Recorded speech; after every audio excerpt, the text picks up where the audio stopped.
Today we're going to work on the skill of throwing. I'm going to act as the mentor. Haley's going to be our mentee. And to start out, I'm going to go ahead and demonstrate the skill, and then Haley's going to come back and show us the parts and pieces that go into it.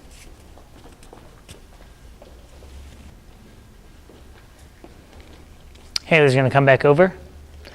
Now to start out, we're going to have our students throwing with their dominant hand today. So today Haley is right-handed, so she's going to throw everything with her right hand. To do that, the first cue that we use is for each student to make a T with their body. So she's going to turn and have her shoulder facing her target. She's going to make a T with her arms. The next cue is to make an L. She's going to bring her back arm up. She's going to step with her opposite foot, throw, and follow through. Nice job.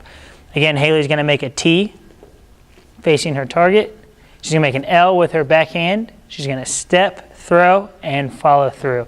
Very good. Nice job. Now, Haley seems to have all the parts and pieces down without using a ball. We're going to go ahead and give her a ball and see how she does. There you go. So again, facing her target, she's going to make a T, L, step, and throw. Good job. She did it this time now without any of my help, and see how she does. Very good.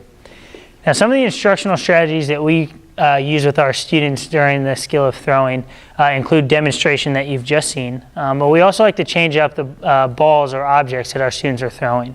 We might change the size, the shape, the weight of each of those objects to give the student a different feel for each of the skills. Another thing that we like to use to help our students out with the skill of throwing is to use a target, whether that's somebody else that they're throwing to, maybe a spot on the wall, or an area that they're trying to throw the ball. That's a great tip to help our students be working towards something. A lot of times when our students are making the T, they don't reach all the way back. So we like to use an environmental prompt to help that out. In this case, we like to use a paddle, which will help our students reach all the way back. So when Haley makes the T, if her arm doesn't reach all the way back, I can place a paddle behind there to make sure she's reaching all the way and getting the full range of motion before she makes the L, steps, and throws. Very good. Another instructional strategy that we like to use is the use of physical manipulation. In this case, when Haley makes the L, she might hinge with the wrong body part. We want her to move her elbow, but she moved her shoulder. So I might use 2 fingers just to remind her where on her body she's supposed to make the L before she steps, throws, and follows through. Very nice. The last thing that we like to use is a dice.